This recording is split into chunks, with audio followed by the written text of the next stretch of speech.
ये टाइम है 1947 का, जब हमारा देश भारत एक स्वतंत्र देश में परिणत हो चुका होता है और अंग्रेज़ भारत को छोड़कर जा चुके होते हैं और वर्ल्ड वॉर 2 भी उसी टाइम पर ख़त्म हो चुका होता है।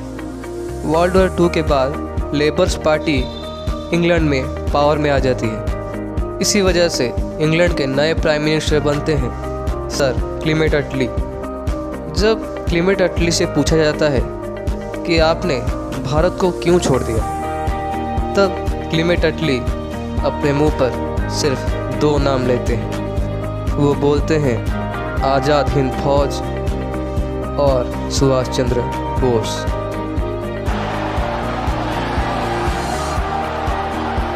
जी हाँ, ये बात सच है कि भारत को आज़ादी दिलाने में महात्मा गांधी से बड़ा हाथ सुभाष चंद्र बोस का था। आप सोच रहे होंगे कैसे, वो तो जंग में हार गए थे। आज मैं आप सबको यही बात तो बताने आया हूँ कैसे हमारे नेताजी ने भारत में अंग्रेज़ों की खटिया खड़ी कर दी थी। वीडियो को पूरा ज़रूर देखना। हेलो, मैं अभिषेक आपको स्वागत करता हूँ द हिस्ट्री टेलर के चैनल पर। ये टाइम है 1941 का, जब वर्ल्ड वॉर 2 पूरे विश्व पर अपना कहर ढा रहा होता है। पूरी दुनिया 2 भागों में बढ़ चुकी होती है। पहला द एक्सिस पावर, दूसरा द अलायंस। एक्सिस पावर में होते हैं जर्मनी, जापान एंड इटली जैसे देश, एंड द अलायंस में होते हैं France and United Kingdom and Russia and China जैसे बड़े बड़े देश जो कि बहुत ताकतवर होते हैं। लेकिन यूनाइटेड स्टेट्स किसी भी पक्ष से लड़ाई में नहीं उतरता है। हमारे नेताजी अफ़गानिस्तान एंड रसिया होकर जर्मनी पहुंच जाते हैं, क्योंकि उनका मोटो था दुश्मन का दुश्मन यानी कि हमारा दोस्त। ब्रिटेन को इंडिया में हराने के लिए वो जर्मनी के हिटलर से मदद मांगने जाते हैं। नेताजी अपने कुशल नीतियों से हिटलर को प्रभावित करते हैं और 1942 में अपॉइंटमेंट लेते हैं। 1942 में वो हिटलर से उसकी ऑफिस में मिलते हैं, लेकिन हिटलर बताते हैं कि मैं आपको इतनी दूर से मदद नहीं भेज पाऊँगा, इसीलिए आप जापान चले जाइए, वहाँ की सरकार आपको ज़रूर मदद करेगी। उसके बाद नेताजी जापान चले जाते हैं और उनके प्रेसिडेंट से मिलते हैं। जापान के प्रेसिडेंट मदद करने के लिए राज़ी हो जाते हैं। जापान से नेताजी सीधे सिंगापुर चले जाते हैं, जहाँ पर 43,000 ब्रिटिश इंडियन आर्मी बंदी बनाए हुए होते हैं। उन सबको जेल से छुड़ाने में उनकी मदद करते हैं रास बिहारी बोस। उनको छुड़ाकर फौज बनाकर वो उस फौज का नाम देते हैं आज़ाद हिंद फौज। आज़ाद हिंद फौज बनने के बाद नेताजी सुभाष चंद्र बोस खुद उस फौज के गवर्नर जनरल घोषित किए जाते हैं। उनकी फ़ौज की ट्रेनिंग वहीं सिंगापुर में ही शुरू की जाती है और अंग्रेज़ों से लड़ने के लिए पूरी ताकत झोंक दी जाती है। नेताजी आज़ाद हिंद फौज को 2 स्लोगान देते हैं। पहले में बोलते हैं दिल्ली चलो और दूसरे में बोलते हैं तुम मुझे खून दो, मैं तुम्हें आज़ादी दूंगा। आज़ाद हिंद फौज में 4 ब्रिगेड्स होते हैं।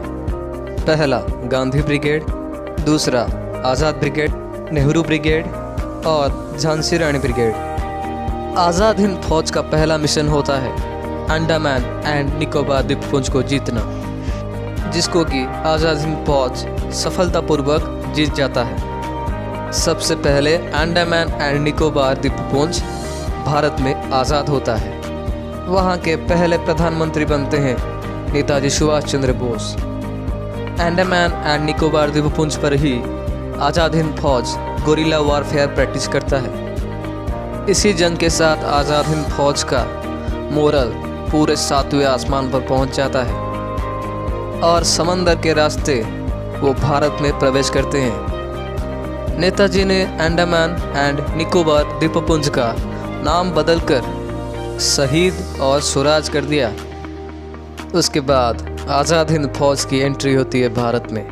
पहले तो वो मणिपुर की राजधानी इम्फाल को जीत लेते हैं। उसके बाद नागालैंड की राजधानी कोहिमा की ओर तेज़ी से बढ़ने लगते हैं। लेकिन उसी समय स्टालिनग्राड में रशिया एंड जर्मनी की आर्मी टकरा जाते हैं। वहाँ पर रशियन आर्मी जर्मनी आर्मी पर बहुत भारी पड़ता है और जर्मनी आर्मीज सरेंडर कर लेती हैं। इस सदमे को हिटलर बर्दाश्त नहीं कर पाता।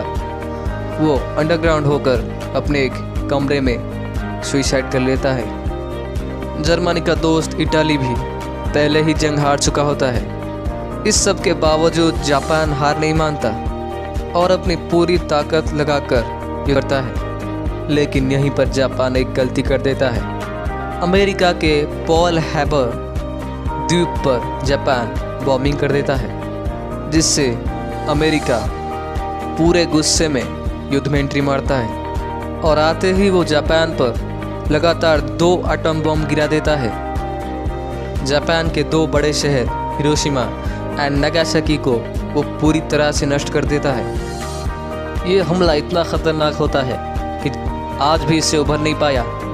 इसी एटॉमिक अटैक की वजह से जापान युद्ध हार जाता है और आज़ाद हिंद फौज को भी मदद नहीं दे पाता वो। और भारत में ईस्ट इंडिया में बाढ़ और बारिश के कारण जापान के साथ आज़ाद हिंद फौज की कोई भी कनेक्शन नहीं रहती, सारी की सारी टूट जाती हैं। जापान आज़ाद हिंद फौज को भी मदद नहीं दे पाता। यहीं पर खबर आती है कि जापान जाते समय नेताजी की मृत्यु प्लेन क्रैश में हो गई है।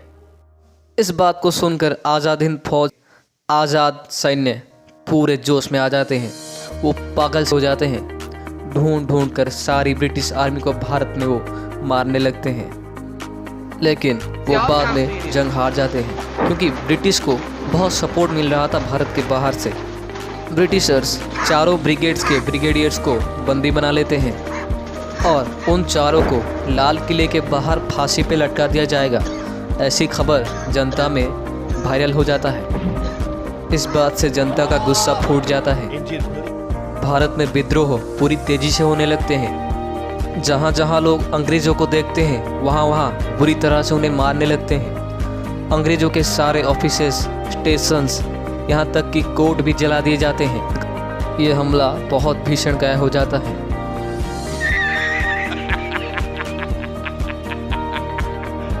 भारतीयों के बढ़ते हुए अग्रेशन को देखकर ब्रिटिशर्स ये समझ जाते हैं कि यहाँ पर रुकना अब ठीक नहीं, क्योंकि वर्ल्ड वॉर 2 में ब्रिटिशर्स की इकोनॉमी को बहुत बड़ा प्रभाव पड़ता है। वो सब अपने देश को और अपनी देश की अर्थनीति को सुधारने में ज़्यादा फोकस करते हैं।